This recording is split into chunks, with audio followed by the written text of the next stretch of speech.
반야바라밀다 심경관자재보살이 깊은 반야바라밀다를 행할 때 오니 공한 것을 비추어 보고 온갖 고통에서 건너느니라. 사리자여, 색이공과 다르지 않고 공이색과 다르지 않으며 색이고 공이요 공이고 색이니 수상행식도 그러하니라. 사리자여, 모든 법은 공하여 나지도 멸하지도 않으며 더럽지도 깨끗하지도 않으며 늘지도 줄지도 않느니라.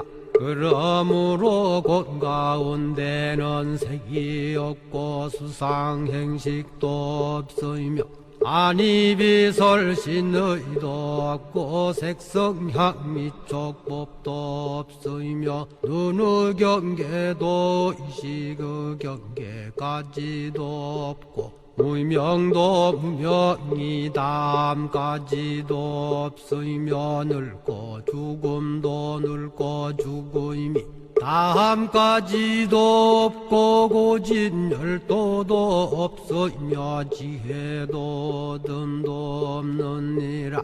얻을 것이 없는 까닭에 보살은 반야바라밀다를 의지함으로 마음에 걸림이 없고 걸림이 없으므로 두려움이 없어서 뒤바뀐 헛된 생각을 멀리 떠나 완전한 열반에 들어가며 삼세의 모든 부처님도 반야바라밀다를 의지함으로 세상의 깨달음을 얻느니라. 반야바라밀다는 가장 신비하고 밝은 주문이며 위 없는 주문이며 무엇과도 견줄 수 없는 주문이니 온갖 괴로움을 없애고 진실하여 허망하지 않음을 알지니라. 이제 반야바라밀다주를 말하리라.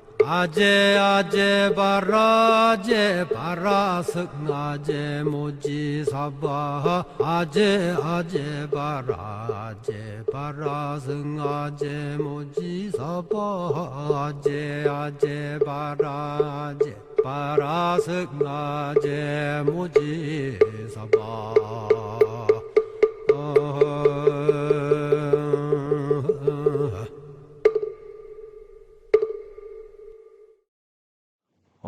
강연을 여러 군데서 해봤지만 이렇게 법당에서 하는 건 처음이어서 아주 뜻깊고 또 뭔가 제가 동국대에 왔다는 진짜 잘 왔구나 하는 그런 생각들을 갖게 됩니다. 부처님 앞에서 사실은 제 이야기가 쓸모가 있는 이야기여야 할 텐데요. 그게 좀 부처님이 뒤에 계셔서 그게 제일 걱정입니다만은 그래도 부처님한테 이런 이야기를 드릴 수 있다는 게 또 한 번 또 뜻깊은 그런 것 같습니다. 제가 오늘 할 주제는 앞에 화면에 나오겠지만 신라 왕경과 국가사찰입니다. 뭐 왕경이라는 말은 이 시대에 뭐 전통 시대에는 왕이 중심이기 때문에 보통 수도를 서울을 왕경이라고 그렇게 부르고 있습니다. 일반적으로 이런 말도 많이 쓰고 있어서 뭐 제목에 그대로 써봤는데요. 사실 이 서울이란 말 자체가 여러분들 아시고 계신지 모르겠지만 아시는 분 아시겠지만 신라 말입니다. 셔블이라고 하는 말에서 왔습니다. 그래서 사실은 이 신라의 수도가 아름답고 화려하고 뭐 여러 가지 그 한반도의 고대의 사람들에게 엄청난 어떤 중심지로서의 이미지를 갖고 있었고 그렇기 때문에 그런 그 이름, 그 셔블이라고 하는 이름이 오늘날까지도 대한민국을 대표하는 수도를 표현하는 말로 계속 살아남았다고 생각합니다. 오늘 제가 여러분들한테 보여줄 것도 사실은 그런 내용들입니다. 최근에 고고학 발굴을 통해서 굉장히 좋은 자료들이 많이 나와서 신라 왕경의 중심적 그 권위의 장소인 왕궁이라든지 또는 그것을 장엄했던 어떤 사찰이라든지 이런 것들을 가지고 당시의 권위 체계, 시각 권력이라고 하는 그런 것들을 한번 이야기해 보려고 합니다. 제가 어렸을 때 이 서울에서 전학 온, 저는 대구 출신입니다. 그래서 서울에서 전학 온 친구들이 꽤 있었어요. 뭐 아버지를 따라서 왔거나 그렇겠죠. 그런 사람들이 보통 사실 대구도 직할시인데 그 당시에는 요즘은 광역시라고 그러죠. 그 당시에는 뭐 세 개밖에 되지 않는 3대 도시 중에 하나인데 서울 출신이 와서 시골이라고 이런 표현을 합니다. 아마 요즘도 서울 사람들은 서울 이외의 나머지 지역들은 다 시골이라고 그렇게 표현하지 싶어요. 그것은 뭐 이미 뭐 전통시대도 그렇게 경향이라고 그래서 경과 향의 구분과 또 이 경을 중심으로 하는 어떤 중심성 이런 것들이 굉장히 강했고 그런 전통들이 역시 오늘날 대한민국 뭐 근대화된 시민 국가라고 하지만 여전히 수도가 갖고 있는 힘이라든지 이런 것들 때문에 계속 이어졌다고 생각됩니다. 그래서 그 서울 친구가 내려와서 대구를 시골이라 그래서 제가 뭐 좀 자존심이 상해가지고 약간 대들었더니만 그 당시에 그 서울에 지하철이 있었습니다. 그 74년도에 만들어진 저도 사실은 삼촌 집이 있어서 처음 그 개통식을 할 때 그때 유경수 여사가 돌아가셨는데 아직도 기억이 생생합니다. 그때 그 첫 차를 저도 타봤는데요. 그 친구가 바로 대구에는 지하철이 없다 이렇게 이야기를 하는 거예요. 그 다음에 나온 게 바로 또 3일 빌딩입니다. 3일 고가라고 뭐 요즘은 다 없어져 버렸지만 3일 빌딩은 아직도 있죠. 그렇지만 뭐 잠실의 그 타워에 비교할 바가 못 되는 31층밖에 안 되는 아마 지금 뭐 고개를 갸우뚱하는 3일 빌딩이 뭐야 이렇게 생각하는 젊은 분들이 많을 겁니다. 근데 제 시대에는 31층이 제일 어릴 때 높았고요. 그 다음에 제가 대학교에 서울로 오니까 63 빌딩이 생겼습니다. 그 이후로 뭐 마천루들이 엄청 높아지면서 생겼지만 뭐 3일 빌딩이나 고가라고 그래서 이 그 도로 위에 다시 도로를 만드는 그런 3일 고가들 이런 부분들이 지방에는 당시에 없었습니다. 그래서 지방에 없는 것과 수도에 있는 것 이런 것들이 서울에 사는 사람들의 자기 정체성을 만들어주고 있었던 거죠. 그러니까 그 친구가 어린 친구지만 그런 이야기를 통해서 시골에 있는 사람들과 서울에 있는 사람이 어떤 차이가 있는가를 이렇게 비교하고 지적했던 것 같습니다. 그래서 뭐 그 당시에는 좀 요즘도 뭐 변형해서 나오는지 모르겠지만 좀 우스꽝스러운 그런 유머도 있었습니다. 시골 사람이 서울에 그 구경을 왔는데 3일 빌딩을 하도 높아가지고 이렇게 쳐다보고 있었던 거예요.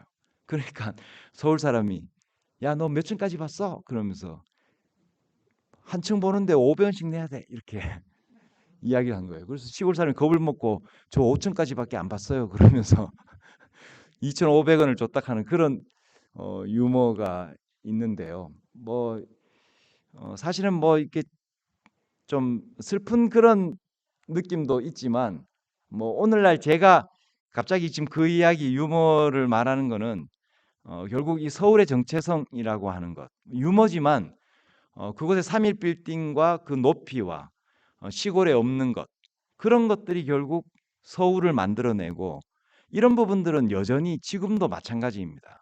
그래서 권력이 작동하고 있는 세계의 시각이라고 하는 것은 굉장히 중요해서 사실은 이 그 정각원도 저희 친구들이 동국대에 놀러 올 때마다 제일 먼저 물어보는 게 본관 건물보다도 정각원이 뭐냐고 이렇게 제일 먼저 물어봐요. 이 건물 자체가 조선시대 때 전당으로서 법당으로서 굉장히 중요한 그런 아주 당찬 건물이기 때문에 일반 사람들도 그렇게 처음 볼 때마다 느끼지만 또 높이 이게 만들어져 있어서 들어오는 사람들이 항상 이 시선 속에 이 법당이 제일 먼저 눈에 띄입니다.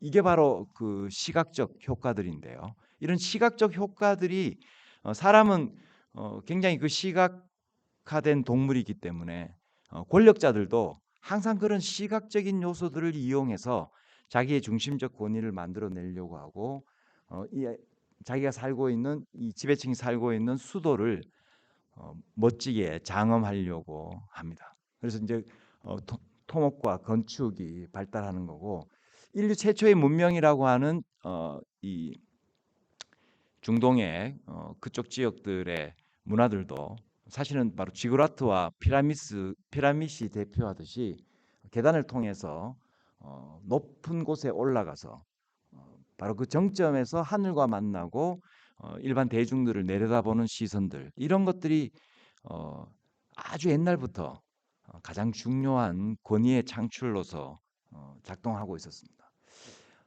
그런데 우리나라는 우리의 고대는 도대체 어떤 모습이었을까? 오늘 바로 그 주제입니다. 사실은 이걸 말할 수 있는 그 시점이 그렇게 오래되지 않았습니다.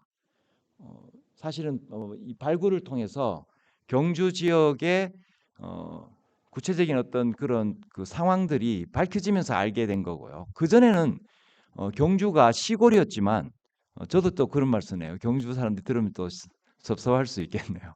경주는 시지만 이 인구가 적고 그래서 이 다른 어떤 시처럼 그렇게 생각하시면 안 되는데요. 여기는 아주 일찍부터 가로선과 이 세로의 도로들이 구획되어 있었습니다. 그래서 조금 이따 제가 보여드리겠지만 일제 시대 개발되기 이전부터 조방제라고 일본 사람들이 그렇게 부르는데요. 우리 표현으로는 방리제라고 그러고 일본의 이 식민지 학자들이 이 경주의 그 도로들에 대해서 굉장히 주목하고 이곳이 바로 왕도의 그런 어떤 모습이라고 우리가 보통 바둑판처럼 정연하다 이런 말 쓰잖아요. 그래서 옛날에 고대 도시들은 이 가로선과 세로선의 도로들을 만들어서 진짜 바둑판처럼 아주 정연하게 만듭니다. 도시가 일반 시골들하고 차이점 중에 하나가 바로 그 도로인데요. 이 도로는 측구 시설이 있어서 결과적으로 말하면 이 상하수도 오늘날의 그런 개념처럼 상수도는 없다 하더라도 하수도 처리가 잘 돼 있습니다. 하수도 처리가 결국 냄새를 없애주는 거잖아요. 그래서 이 수도가 일반 다른 지역들보다도 일단 뭐 그 시골 사람들이 들어오게 되면 벌써 이 권위의 그런 어떤 자기들이 볼 수 없는 그런 시각적 효과 때문에 한번 뭐라 그럴까요? 이 짓눌린다 그럴까요? 좀 충성의 또는 어떤 복종의 그런 어떤 마음들이 나타날 수 있도록 고대의 권력들이 그런 장치들을 돈이 굉장히 많이 들면도 불구하고 특별하게 만들어냅니다. 근데 그 도로는 평면적인 거고요. 입체적으로 3차원적으로 이 도시를 장엄하면서 왕의 중심성과 또 이 왕이 얼마나 위대한 존재인가를 시각적 권력을 표출하는 그런 여러 가지 건물들을 통해서 보여주고 있습니다. 그 중에 이제 재밌는 것들을 오늘 여러분들과 같이 사진 자료들을 통해서 한번 보려고 합니다. 경주가 그 여러분들 그 가보신 분들은 알겠지만 이 강이 크게 세 개의 강이 흘러서 만들어냅니다. 지금 이 서천이라고 해서 포항으로 흘러 들어가는 강이 하나 있고요. 지금 이 남쪽 지역에서 흘러와서 경주의 중심 월성 반월성이라고 그렇게 표현하고 있죠. 여기가 바로 왕궁입니다. 그래서 그쪽으로 이렇게 왕궁의 남쪽을 자연해자라고 그러죠. 방어를 하기 위해서 원래 해자를 만드는데 여기는 강이 흘러서 개천이 흘러서 지나가기 때문에 자연스럽게 해자를 이루고 이게 서천에 합류하게 됩니다. 또 하나가 지금은 이제 보문동 지역이죠. 그쪽에서 흘러 내려오는 북천이라고 해서 북천이 내려와서 여기서 꺾여서 다시 서천으로 합류합니다. 그래서 경주라고 하는 이곳에는 크게 세 개의 하천이 흐르고 이 하천들이 사실은 이제 범람도하고 과거에는 이 물줄기를 다룰 수 있는 토목의 그런 힘이 없으면 토목 공사의 기술들이 없으면 이곳에 살 수가 없습니다. 그래서 뭐 초기에는 이쪽 지역들이 전부 다 우거지고 사람들이 못 사는 곳이고요. 고지대 또는 뭐 일반 개천보다는 조금 더 높은 미고지라고 그렇게 이야기하는데요. 그런 곳들이 최초로 개발되면서 사람들이 살기 시작했습니다. 지금 현재 이 월성은 상당히 높은 해발 고도를 가지고 있습니다. 뭐 월성에 가보신 분들은 알겠지만 남쪽에 단해가 이렇게 절벽처럼 이루어져서 남천이 이렇게 흘러가고 있는데요. 그만큼 그곳이 높은 곳에 위치하고 있고 경주의 또 중심에 위치하고 있어서 이 고대의 아주 중요한 어떤 그 핵심 센터가 될 수 있는 그런 지리적 조건들을 가지고 있었어요. 그래서 일찍부터 이곳이 이 지배층들에게 선택되게 되는데요. 유명한 석탈의 설화에도 이곳을 빼앗는 이야기가 나옵니다. 원래 이곳은 호공이라고 그래서 이제 표주박 호자를 쓰는데요. 실제로는 아마 박씨 계통의 사람들을 말할 수도 있다고 생각됩니다. 하여튼 호공이 이 지역을 차지하고 있었습니다. 근데 석탈해가 뭐 이제 아래서 태어나서 이 배에 실려서 떠내려와서 이곳에다가 이제 정착을 하게 되는데요. 들어와서 자기가 울산 방면에서 이제 들어오게 되는데 경주 평야를 바라보면서 제일 살기 좋은 곳을 딱 보니까 거기 이제 지리 풍수 이야기가 나옵니다. 아, 이게 월성이 최고구나. 그러면서 이곳을 빼앗아야 되겠다. 이제 들어가는데 이미 주인이 있으니까 그 몰래 밤에 거기에 숯을 이제 대장장이의 그 숯하고 모루하고 망치하고 이런 어떤 도구들을 몰래 그 집에 들어가서 숨겨 놓습니다. 땅 속에다가. 그리고 이제 문을 두드리면서 여봐라 이리 나와라 그러니까 이제 사람들이 나오는 거죠. 누군데 나의 집을 이리 차지하고 있냐? 그러면서 아니 이 집은 옛날부터 우리가 살고 있는 집인데 무슨 소리 하냐? 그러니까 아 이 그 집 어디를 파봐라. 거기 파보면 우리가 원래 직업이 대장장인데 대장장이 했던 그런 터가 나올 거다. 그 진짜 파보니까 막 나오는 거예요. 그래서 아 우리가 주인을 있었던 걸 모르고 살고 있었네요. 그러면서 그 사람이 이제 쫓겨갑니다. 이제 그 석탈의 신화는 굉장히 중요한데요. 거기 대장장이가 굉장히 핵심적 요소입니다. 옛날에 철을 다루는 게 중요하고 이 사람들이 울산에서 올라오는데요. 울산을 중심으로 하는 세력이 신라의 세 개의 우리가 이제 박석김이라고 그러는데 그 중에 한 부류가 바로 울산 지역의 달천 광산을 배경으로 해서 성장한 사람들입니다. 그래서 이 이제 석시 세력들이고 이 사람들이 바로 이 월성을 차지해서 즉 왕권을 차지해가는 이야기들입니다. 그만큼 이 월성이 살기에 좋은 곳이었다라고 하는 걸 제가 알려드리려고 그 설화를 끄집어 왔는데요. 지금도 보면 가운데 있는 이곳을 중심으로 해서 이 가장 어떤 그 등거리에 경주가 펼쳐져 있습니다. 그러니까 지배자들이 여기가 높고 그러니까 외부에서 보면 당연히 이곳을 바라보게 되어 있는. 그래서 왜 여러분들 전통시대에 뭐 신하들이 임금 보고 굽어 살펴주십시오 이런 말 하죠. 실제로 이 임금은 항상 높은 데 올라갑니다. 아까 제가 피라밋 지구라트 이야기를 했는데요.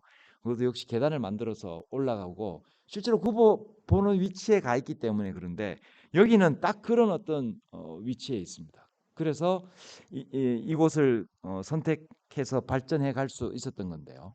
문제는 이 월성이 좁습니다. 뭐 길이는 굉장히 긴데요. 폭이 좁아요. 그런데 이 건물은 여러분도 아시겠지만 바깥에 지금 저희들 정과학원 앞쪽에 좀 여유가 있어야 이 정과학원을 쳐다볼 수 있잖아요. 그래서 이 남북선에서 뭔가 이렇게 올려다볼 수 있고 뭔가 축선이 남북축으로 해서 높아지는 그런 면모가 있어야 되는데 월성에는 그런 걸 만들기가 너무 어려워요. 이 동서는 긴데 남북이 좁아가지고 위치상으로는 딱 제격인데 그런 점이 너무 문제가 되는 겁니다. 그래서 이 지배층들은 이곳에 만족할 수가 없었어요. 그런데 다른 곳으로 옮겨가야 되는데 문제는 바로 이게 범람 때문에 안 된다는 겁니다. 지금 이 그 위에 북천 아까 제가 북천이라고 한 곳이 이렇게 원래 꺾여서 이렇게 서천으로 들어가게 돼 있는데요.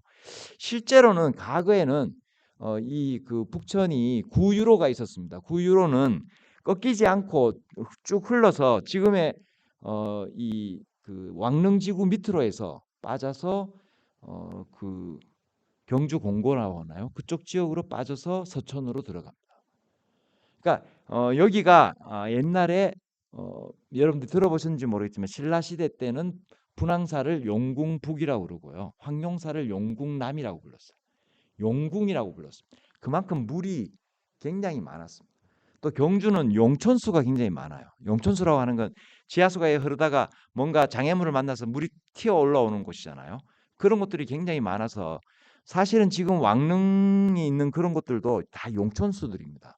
물들이 많이 올라와서 사람들이 잘 살 수 없는 곳에 왕릉을 썼던 것입니다. 근데 이 어, 물을 잘 다스리지 못하면 뭐 중국에도 우임금의 치수라고 해서 우임금이 굉장히 중요시 되는데요. 신라에서도 마찬가지로 이 치수가 굉장히 중요합니다. 그래서 이곳에 이 남북선으로 뭔가 중요한 건물을 만들려고 생각해서 터를 잡으려면 제일 좋은 곳이 지금 이 남산이 딱 보이면서 내려다 보이는 월성에서 그러니까 동편 쪽에 북쪽 그쪽 지역이 아주 평탄지면서 좋아요. 근데 용궁이기 때문에 물을 치수를 하지 않으면 살 수가 없습니다. 그래서 이 진흥왕 시대에 바로 이쪽 지역을 개척하기 시작합니다. 근데 여기 용궁을 왕궁을 지으려고 그곳을 개척해서 한참 공사하다가 그만 이 진흥왕이 왕궁을 짓지 않고 유명한 황룡사로 고쳐서 짓습니다. 그러니까 원래는 왕궁 자리였는데 황룡사를 지었다라고 그렇게 자료 속에 보입니다. 왜 그랬을까에 대해서 그동안 상당한 미스테리였습니다. 그곳이 진짜 아주 좋은 곳이고 실제로 지금 이 황룡사의 모습도 사람들이 다 이해하고 있듯이 이게 국가의 정청을 짓기 위해서 남북 중심 축선으로 아주 장대하게 만든 사찰이거든요. 그래서 원래 왕궁을 지으려고 했다는 것은 분명한 것 같은데 그걸 사찰로 바꾼 게 굉장히 아주 독특한 점이 있습니다. 지금 여러분들 황룡사에 가보신 분들은 아시겠지만 황룡사가 다른 지역들보다 상당히 높습니다. 높은 지점은 2m가 높게 성토를 했어요. 그냥 땅으로 하지 않고 거기 물난리가 나는 곳이라 그랬잖아요. 그래서 물난리를 피하려면 이 해발을 높여야 되니까 이 사람들이 이 치수도 하면서 동시에 성토 대지를 엄청나게 높였습니다. 여러분들 그 항룡사 넓이에 항룡사의 한변 길이가 150m, 150m 정도 되는 폭들인데 그걸 두 개로 이어붙여서 한 280m, 300m 가까이 육박해요. 근데 그 중심 금당 자리가 2.5m 정도 높이 깔려져 있는데 그 정도 흙을 깔려면 흙을 엄청나게 퍼와야 됩니다. 그만큼 정력적으로 만들어 가려고 했던 곳인데 왕궁을 짓다가 그만 불교 사찰로 바꿔버렸습니다. 물론 그 당시는 불교 국가였기 때문에 불교의 종교적 시설도 왕궁만큼 중요했습니다. 근데 제가 볼 때는 그렇지 않은 것 같습니다. 왜냐하면 그 이후에 우리가 반월성이라고 하는 말도 있지만 통일 이후에 유행하는 말 중에 이게 이제 초생딸이 만월이 되었다라고 하는 그런 유명한 말이죠. 신라가 이제 발전했다라고 하는 말로 쓰는 건데요. 그래서 신라의 성을 만월성이라고 불렀다 하는 말이 있습니다. 여기는 지금 반월성이고 초생딸이 뜨는 그런 형태의 이렇게 굽어 있는 그런 성인데 이 성으로는 만월성이라고 할 수 없죠. 결국 왕궁이 더 확대되었다라고 하는 것을 보여주고 그게 바로 여러분들 잘 알고 있는 수학여행 갔을 때 많이 보는 안압지입니다. 요즘 이제 신라식 용어를 사용해서 월지라고 부르고 있는데요. 그 거대한 호수를 만들게 됩니다. 거기에 있는 붙어 있는 건물을 임해전이라고 불렀어요. 그 말은 바닷가에 있다 이런 뜻이거든요. 그러니까 신라 사람들은 그곳을 월지라고도 부르면서 바다와 같은 그런 경치를 구경하는 곳이다 이렇게 생각하고 있었다는 걸 보여줍니다. 근데 왜 그런 큰 호수를 만들었는가 하는 점입니다. 경회루처럼 조그만 그런 궁궐에 거기도 이제 궁궐 후원 자리거든요. 정원을 만드는 건데 그렇게 큰 호수급에 해당되는 걸 만들 필요가 없는데 그렇게 큰 걸 만들었잖아요. 그래서 여러 가지를 보면 바로 그곳이 배수 즉 치수와 관련된다는 걸 알 수 있습니다. 물이 아마 홍수가 나면 큰 물이 들어와야 되고 그러면 이 물들을 해야만 물을 해결할 수 있습니다. 치수의 가장 좋은 거는 물이 빨리 흘러가는 것도 중요하지만 물을 흘러가지 못하는 상황이 됐을 때 그걸 가두어 둘 수 있는 호수도 필요해요. 그래서 실제로 이 용궁이라고 하는 지역에서 물이 흘러서 들어오게 되면 지금 동궁을 거쳐서 이 월지로 들어가게 되고 이 월지에서 다시 물줄기가 빠져나가서 발천이라고 하는 이 왕궁의 바깥자락을 흘러가는 개천으로 빠져들어갑니다. 그래서 이 큰 개천에서 작은 개천을 통해서 남천으로 흘러 들어가는데요. 그 중간에 아주 큰 호수를 만들어서 치수를 해결했다는 겁니다. 이런 발상은 이미 월지를 만들기 전부터 있었습니다. 왜냐하면 월지를 발굴 조사를 했거든요. 안압지 발굴 조사해 보니까 안압지 이전에 원래의 호수선이 따로 더 있었습니다. 그러니까 호수의 폭이 좀 더 넓어졌다는 걸 알 수 있고 그 이전에 호수가 하나 더 있었습니다. 그 호수는 바로 이 치수와 관련되는 그런 호수이고 결과적으로 말하면 신라의 진흥왕이 자신감이 생긴 거예요. 처음에는 이 황룡사 자리에 왕궁을 지으려고 했는데 자기가 한번 치수를 해보니까 그 어렵다는 이 경주의 그 용궁 자리를 완벽하게 사람이 살 수 있는 주거지로 싹 탈바꿈시켰거든요.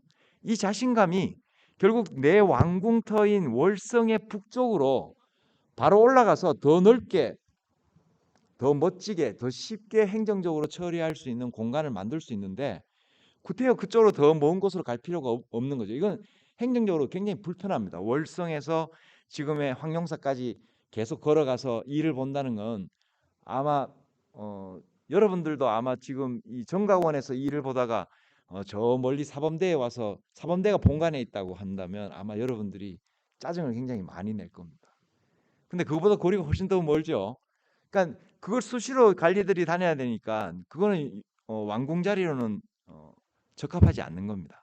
그래서 한번 이 치수를 해서 성공하니까 아주 담대한 계획이 생긴 거죠. 이제 치수가 걱정 없다.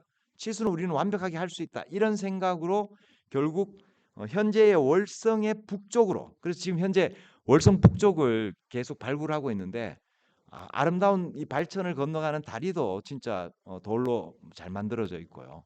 그쪽에 첨성대가 바로 왕궁 안쪽으로 들어오는 그런 곳이고 또 이 첨성대의 동편으로는 천주사라고 그래서 신라 시대의 제석 신앙이 굉장히 유명합니다.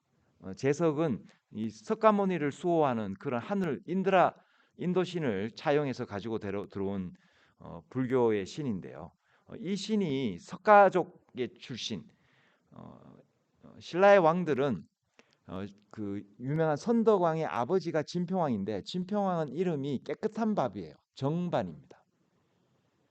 이 정반이라는 이름은 원래 이 석가모니 아버지의 이름이에요. 그리고 이 진평왕의 동생 이름은 국반인데요. 그것도 역시 이 시달타의 삼촌의 이름입니다. 또 동생이 하나 더 있었는데 백반이었거든요. 찌개 백반은 아닙니다. 맛백자를 쓰는 그런 백반 또는 뭐 흰백자를 쓰는 그런 걸 쓰는데요. 그거는 역시 인도의 하얀 밥, 깨끗한 밥 이런 의미로 이름들이 보통 이제 인도의 라잔들이 불교가 들어오기 전에도 그렇게 불렀던 것 같아요. 그래서 이제 그런 이름들을 그대로 차용합니다. 당연히 그러니까 진평왕의 부인 이름은 뭐겠습니까? 동국대에 계신 분들이 그렇죠. 마야입니다. 그러니까 마야와 정반왕 사이에서 태어나는 선덕여왕은 바로 석가족인 거죠. 그래서 이 제석 신앙도 굉장히 유행해서 궁궐 내에다가 커다란 사찰도 만들고 이런 만월성 계획이 만들어지게 됩니다. 그다음에 이제 남북 축선에 거대한 건물 플랜도 만들게 돼요. 그것이 현재 여러분들이 건물은 안 만들어져 있지만 터자리는 지금 확인할 수 있는 안압지 옆에 계속 건물들이 쭉 있는 그곳이 바로 남북 축선을 따라서 이 뭐 지금 경복궁을 생각하시면 됩니다. 근정전이 있고 계속적으로 남북 축선을 따라서 쭉 궁궐 건물들이 있죠. 신라의 경주도 바로 월지 옆에는 그렇게 구성되어 있어서 거기서 국가 의례를 가장 중요한 국가 의례, 손님 맞이 뭐 이런 것들을 다 그쪽에서 행사를 합니다. 그래서 위험 있는 건물을 바깥쪽에다, 즉 월성 바깥쪽에다 만들어낼 수 있는 환경도 만든 거죠. 그리고 굉장히 아름다운 정원 시설도 이 새롭게 만들고 큰 변화를 구축합니다. 그런데 그것만 있는 줄 알았어요. 왕궁만 이렇게 만드는 줄 알았는데요. 그렇지 않았습니다. 최근에 엄청난 발굴이 하나 이루어졌습니다. 이 발굴은 지금 현재 여러분들 보시면 이 월성의 북쪽 지역에 월지가 있습니다. 큰 호수가 하나 보이죠. 예, 이게 항공 사진으로 찍은데도 월지가 보이고 있고 그 월지의 서편에 남북 축선의 건물들이 쭉 배치되어 있습니다. 자, 그 동편 지역이 보면 철도가 하나 지나가죠. 이게 일제시대 때 만든 철도인데 최근에 이 철도를 걷어내고 있습니다. 그래서 이제 이쪽 지역에 대한 발굴들이 차후 이 경주의 아주 생생한 고대의 모습을 전해주는 중요한 작업들일 겁니다. 특히 이 사천왕사를 잘라버렸는데 이것도 이제 새롭게 발굴해서 넓혀질 수 있는 그런 환경이 될 겁니다. 어쨌든 지금 이 월지의 동편 지역을 발굴하고 있습니다. 그래서 이제 아직 발굴이 끝난 건 아닌데요. 발굴을 진행하면서 옆에 중요한 위에부터 보시면 이 지도의 위에를 보시면 이 가장 그 동쪽 지역, 지금 임해로가 있는 이 도로에 딱 접해서 그 당시에도 아마 도로가 있었던 것 같아요. 근데 현재 임해로를 깨부수지 못해서 발굴이 딱 스톱됐는데요. 이 정면 5칸에 아주 큰 문지가 하나 나왔습니다. 즉 5칸인데 아마 이 측면으로는 3칸 정도 되는 그런 아주 큰 문이고, 이 정도 문은 문루가 있는 2층에 누각 시설이 있는, 여러분들 광화문을 떠올리면 됩니다. 아주 큰 이 문루가 이 왕궁의 동편 끝자락에 딱 만들어져 있습니다. 근데 발굴을 더 진행해 보니까 아주 재미있는 현상을 발견할 수 있습니다. 어쨌든 지금 빨간색으로 되어 있는 오른편에 있는 그림을 보시면 이곳이 바로 동문자리입니다. 여기서 지금 발굴이 끝나버렸는데요. 그 옆쪽으로 발굴을 진행했는데 여기가 황룡사 자리고, 황룡사 자리 앞쪽에 광장이 하나 발굴됐습니다. 한변 폭이, 도로의 폭이 50m에 육박하는 거예요. 물론 뭐 요즘 여러분들 뭐 영동대로 이런 걸 생각하시면 진짜 가짜는 도로겠지만 경주에 그동안 제일 큰 도로가 20m였습니다. 그 2배 반, 어떤 거는 12m, 뭐 18m 정도 되는 도로들이 이 리방제 구역으로 나눠져 있었는데 2배, 3배 되는 그런 도로가 나온 거예요. 그것도 이 길이가 500m나 됩니다. 500m로 왜 가느냐 보니까 바로 황룡사의 남문자리하고 딱 맞게 되어 있습니다. 황룡사 남문자리는 75m에 해당됩니다. 이 남문에서 이 도로까지가 75m예요. 그리고 이 도로를 중심으로 해서 황룡사에서 남문을 보지만 다시 왕궁을 보면 왕궁의 동문이 보입니다. 저는 외국에 답사를 다닐 때마다 이 광장 문화라고 하는 게 진짜 아주 대단하고 사람들이 몰려들고, 사실은 그게 권위 창출에서도 굉장히 중요하거든요. 근데 우리는 사실은 그런 게 없었어요. 근데 고려 시대에는 그런 자료가 있습니다. 8관에인데 그건 왕궁 앞에 요즘 말로 하면 스포츠 센터가 하나 만들어져 있습니다.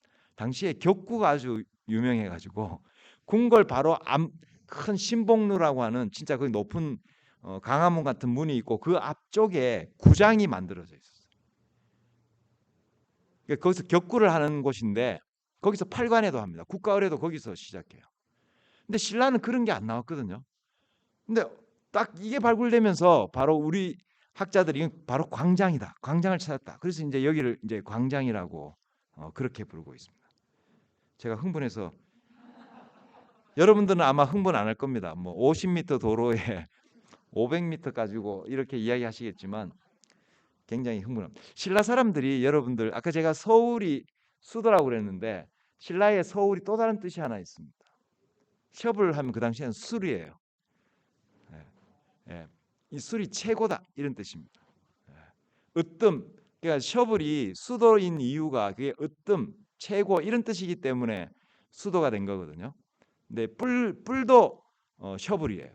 그래서 제일 높은 신하가 셔블하는데 그 각간이라고 불려지는 사람들입니다. 제가 갑자기 그 이야기를 왜 했냐면 이때 저희들 친구들끼리 술 한잔 했습니다. 셔블 그러면서 술 한잔 했는데요. 아주 그 멋진 그 자료가 나온 거죠. 근데 저는 여기에서 멈추지 않았습니다. 이게 있다면 이게 뭐냐면 여기가 이 황룡사가 신라 시대 때 연등의 장소예요. 신라 연등회는 우리가 알고 있는 그 초파일 연등회가 아닙니다. 신라 연등회는 상원 연등회라고 그래서 중국화된 연등입니다. 중국에서는 이게 이제 봄맞이 행사와 관련된 1월 15일에 우리 지금 뭐 대보름이라고 하는 그곳 그 시점에 봄맞이 행사를 크게 벌이는데요. 그때 불교 국가였기 때문에 연등, 간등이라고 표현하는 오늘날과 같은 지금 동국대가 이제 초파일을 맞이하면 학교 전체가 멋있어지잖아요. 그런 것처럼 온 천지가 연등으로 바뀌는. 왜냐하면 부처님한테 연등, 부처님의 전생남 중에도 보광불한테 부처님이 그때 아무 돈도 없었는데 연등의 그 기름을 이렇게 바친 그 이야기가 있어요. 그래서 보광불이 너는 나중에 진짜 깨달은 자가 될 거다라고 미리 이야기해 주는 게 있거든요. 그만큼 연등 공양이 중요했는데 중국에 그게 들어오면서 간등회로 진짜 아주 권력화된 거죠. 아주 멋지게 보여주려고 그러고 이걸 이틀 동안 1월 14일부터 15일까지 고려시대 때는 진짜 봄맞이를 하기 위해서 2월 14일부터 2월 15일까지 합니다. 밤이 클라이막스예요. 원래 이 우리가 크리스마스 이브라고 그러잖아요. 그런 것처럼 옛날에는 다 축제는 이틀씩 합니다.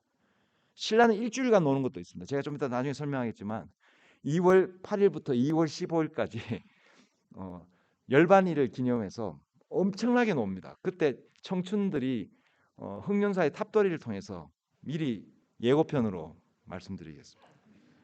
청춘 남녀들이 서로 만나는 그런 장면이 있었던 것입니다.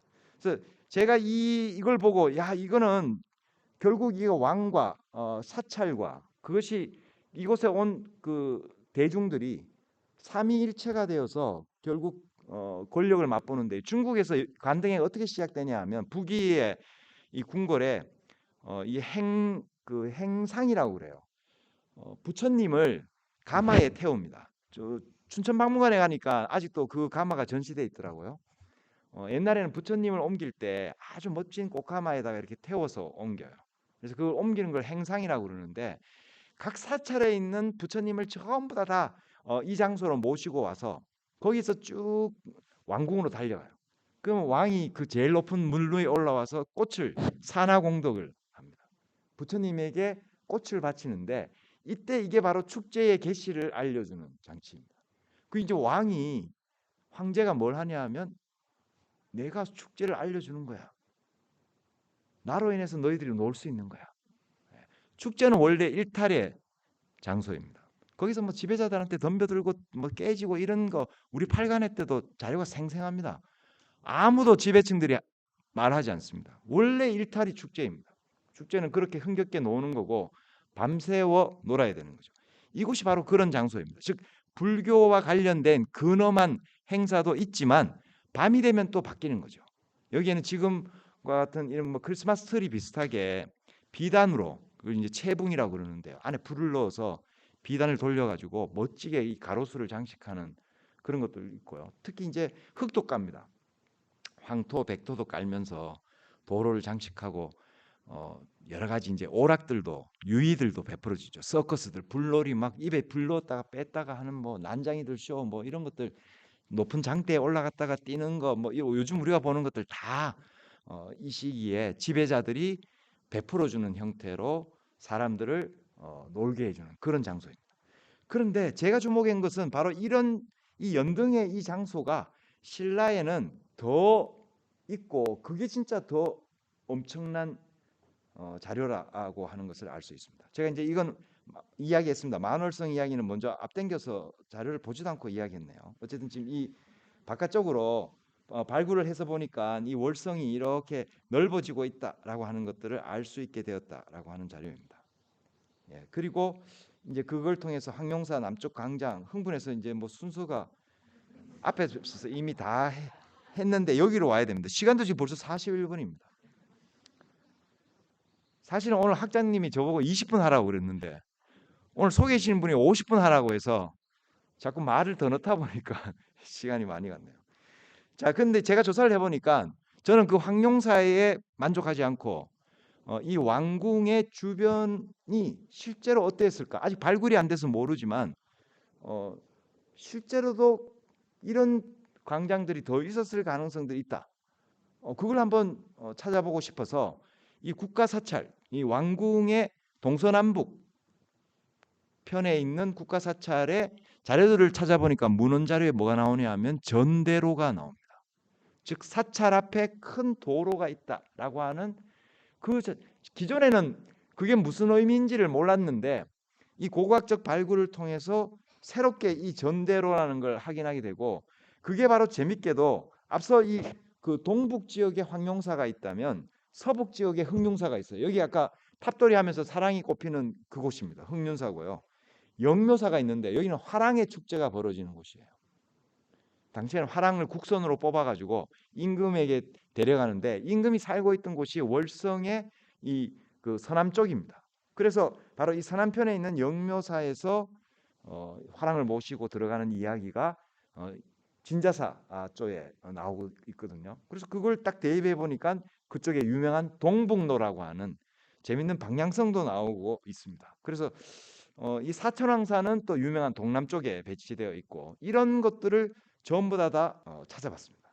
그래서 아까 제가 일제시대 때 이 후지시마라고 하는 유명한 학자가 있습니다. 이 사람이 이 조방제, 일본식 표현으로 조방제라고 하는 것들에 대해 관심이 있어서 당시 이 경주 시내에 흔적이 남아 있는 이 가로 세로의 도로들을 복원하고 그림으로 남겨놨습니다.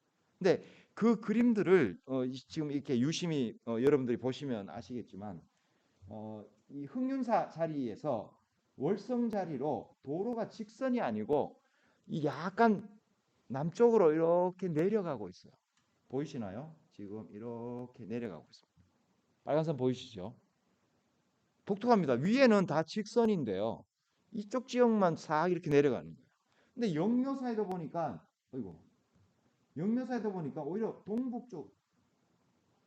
동북쪽으로 이렇게 올라가고 있어요. 월성을 향해서 동북쪽으로 올라가는데 그 올라가는 지점들을 제가 그어보니까 바로 문자리입니다. 지금 이 북문 쪽은 자료가 남아있지는 않습니다. 근데 발굴을 통해서 상당히 넓은 앞에 도로가 있고 그 위에가 바로 천주사로 가는 길이고 북쪽에 이 넓은 도로 위에 발굴을 해보니까 문루 시설이 올라간다는 걸 확인할 수 있는 가장 중요한 문이에요. 북쪽 지역에. 그 다음에 지금 이 서남문, 그 자료에는 서문이라고 불려지는 곳인데 이게 바로 경덕왕이 항상 놀러 나왔던 굉장히 높은 유명한 뭐 열침에 나타산 달이 뭐 흰구름 쫓았다 가는 거 아니라 창기파랑가의 무대가 되었던 그 충담사를 만났던 곳도 바로 이 도로입니다. 그러니까 문루에서 올라서 지금 말하면 이런 거죠. 이 정가원 원장님께서 문 턱 열더니만 저밖에 윤선태 너 지나가고 있는 걸 보잖아요.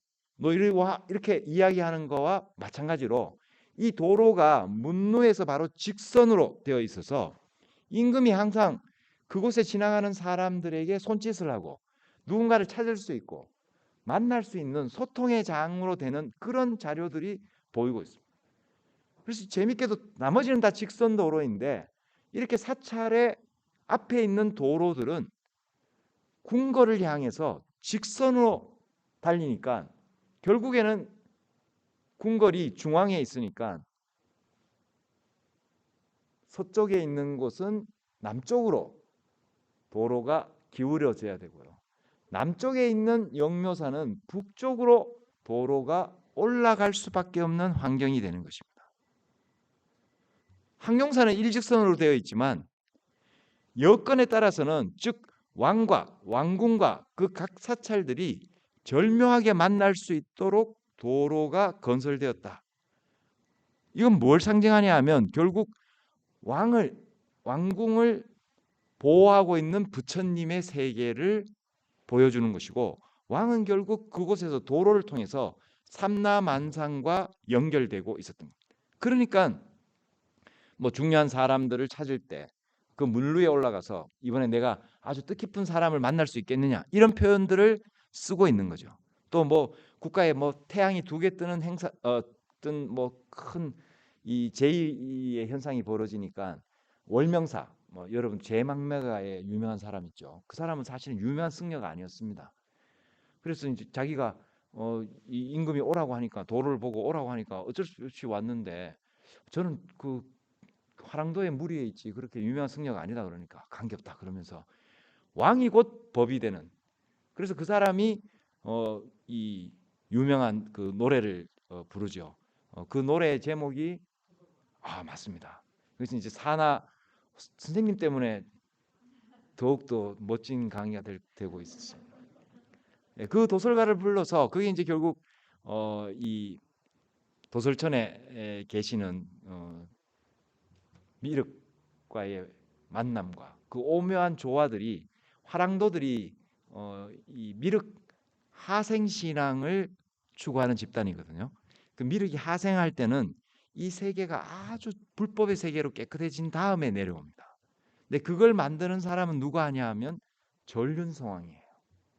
근데 이 전륜성왕은 바로 위대한 군주이고, 실제로 이 하랑도들은 결국 현생의 왕이 전륜성왕이다, 우리의 왕이 전륜성왕이다라고 하는 걸 계속 강조했던 그런 사람들입니다. 그러니까 너 하랑도에 물이 있어도 괜찮다는, 자기가 전륜성왕이 될 수 있는 거죠.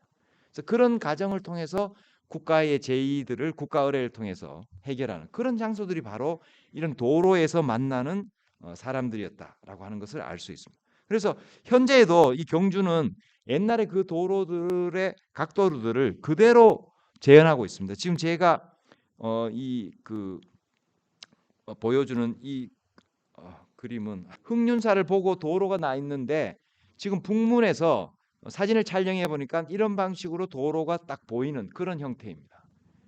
그래서 이 도로가 이 북문에 시각적으로 열려 있구나 하는 것들을 알 수 있는 거죠. 예.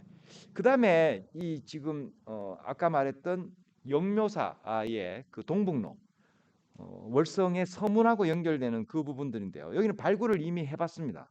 해보니까 도로가 아주 독특하게 이 동북, 지금 여기 보면 이렇게 직선으로 되어 있지만 이 옆에 지금 여기를 보면 아시겠지만 도로가 동북 방향으로 이렇게 올라가는 형태로 만들어져 있습니다. 직선이 아니에요. 그러니까 우리가 이미 생각했던 일제시대 때의 그 자료대로 궁궐을 향해서, 궁궐의 어디를, 서문을 향해서 동북쪽으로 올라가고 있다는 걸 알 수 있는 거죠. 그래서 지금 여기에 제가 표시했듯이 바로 이게 유명한 진자사가 화랑, 미시랑을 만나는 그 동북로가 바로 이곳이라는 거예요. 옛날에는 이 동북로가 무슨 말인지 몰랐습니다. 그냥 동북 기퉁이에 있는 어떤 도로인가 이렇게 생각했는데, 저는 이것이 바로 동북 방향의 도로다라고 하는 것을 알려주는 거죠.